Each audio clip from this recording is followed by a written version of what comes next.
और अभी सर बोल रहे थे कि बेटी बचाओ बेटी पढ़ाओ, तो 10 साल पहले मोदी जी ने लॉन्च किया था, लेकिन उसके 80% पैसे सिर्फ पब्लिसिटी और मार्केटिंग और एडवर्टाइजमेंट में खर्च कर दिए। आपके उत्तर प्रदेश, मध्य प्रदेश, राजस्थान में ना आप बेटी को पढ़ा पा रहे और ना आप बेटी को बचा पा रहे। बंगाल आए और देखिए कि ममता बनर्जी ने विधानसभा में अपराजिता एक्ट में बिल पास किया है, कन्याश्री किया है। राष्ट्रपति जी के अभिभाषण के बाद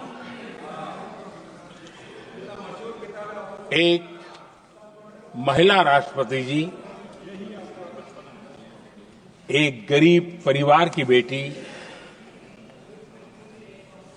उनका सम्मान न कर सके, आपकी मर्जी, लेकिन क्या क्या कहकर उनको अपमानित किया जा रहा है।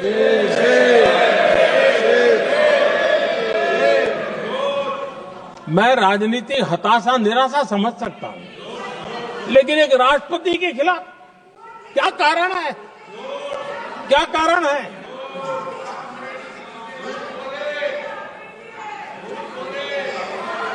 आदरणीय अध्यक्ष जी, आज भारत इस प्रकार की विकृत मानसिकता को छोड़ करके, उस सोच को छोड़ करके विमेन लेड डेवलपमेंट के मंत्र को लेकर के आगे बढ़ रहा है।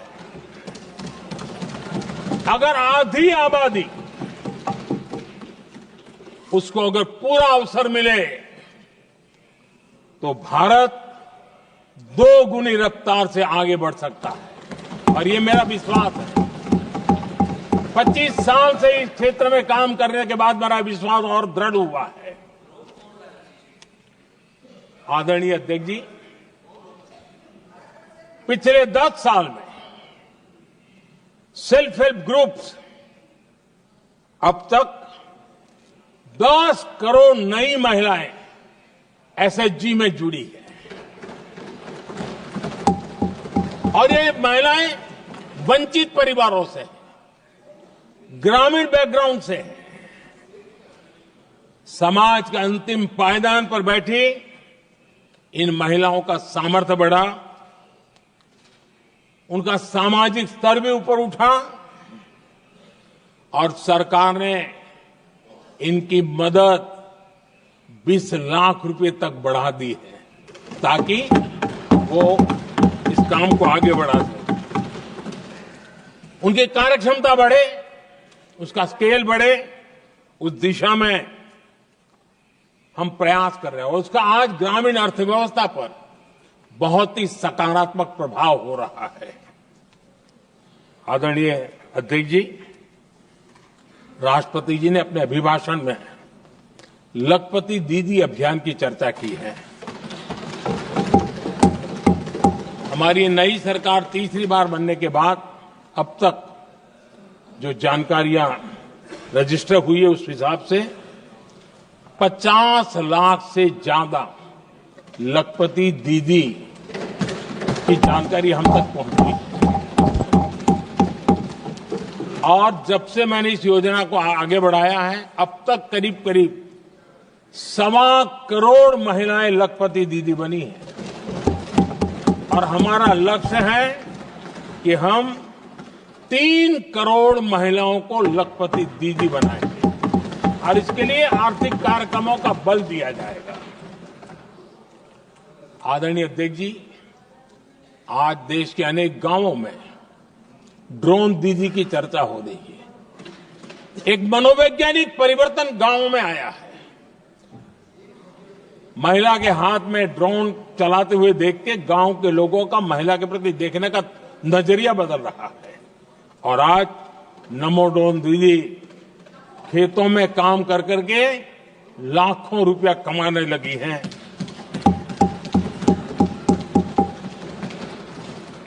मुद्रा योजना भी नारी शक्ति के लिए, उसके सशक्तिकरण की बहुत बड़ी भूमिका अदा कर रहा है।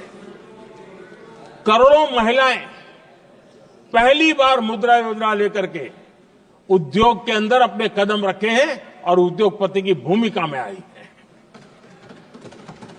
आदरणीय अध्यक्ष जी, 4 करोड़ परिवारों को जो घर दिए, उसमें से करीब करीब 75% मकान ऐसे हैं जिसके मालिकाना हक महिलाओं को मिला है। आदरणीय अध्यक्ष जी, ये बदलाव 21वीं सदी के सशक्त भारत की नींव रख रहा है। आदरणीय अध्यक्ष जी, विकसित भारत का लक्ष्य ग्रामीण अर्थव्यवस्था उसको सशक्त बिना किए बिना हम विकसित भारत का निर्माण नहीं कर सकते और इसलिए रूरल इकोनॉमी के हर क्षेत्र को हमने स्पर्श करने का प्रयास किया है और हम जानते हैं रूरल इकोनॉमी में खेती किसानी का बहुत महत्व रहता है। विकसित भारत के स्टार स्तंभों में हमारा किसान एक मजबूत स्तंभ है। बीते दशक में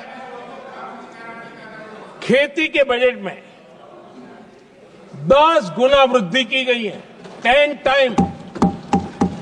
2014 के बाद की बात मैं बताता हूं और ये बहुत बड़ा जंप है। आदरणीय अध्यक्ष जी, आज जो लोग यहां किसान की बातें करते हैं, 2014 से पहले यूरिया मांगने पर लाठी पड़ती थी, रात रात कतारों में खड़ा रहना पड़ता था और वो जमाना था जब खाद किसानों के नाम पर निकलती थी लेकिन खेत में नहीं पहुंचती थी, कहीं और ही काले बाजारी में, और 1 रुपया 15 पैसा वाला हाथ की सफाई का खेल चलता था। आज किसान को पर्याप्त खाद मिल रही है। कोविड का महासंकट आया, सारी सप्लाई चेन डिस्टर्ब हो गई, दुनिया में अनाप शनाप दाम बढ़ गए और परिणाम ये हुआ कि क्योंकि हम यूरिया पर डिपेंडेंट हैं, हमें बाहर से लाना पड़ता है। आज भारत सरकार को जो बोरा यूरिया का 3000 रुपए में पड़ता है, सरकार ने वो झेला और किसान को 300 से भी कम कीमत पर दिया है, 300 रुपए से कम। किसान को ज्यादा से ज्यादा फायदा हो, इसके लिए लगातार हम काम कर रहे हैं। आदरणीय अध्यक्ष जी, किसानों को सस्ती खाद मिले, इस एक काम के लिए पिछले 10 साल में 12 लाख करोड़ रुपया खर्च किया गया है।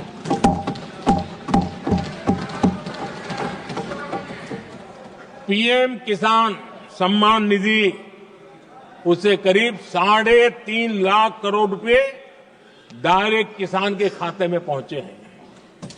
हमने रिकॉर्ड एमएसपी भी बढ़ाया और पहले की तुलना में बीते दशक में 3 गुना अधिक हमने खरीदी की है।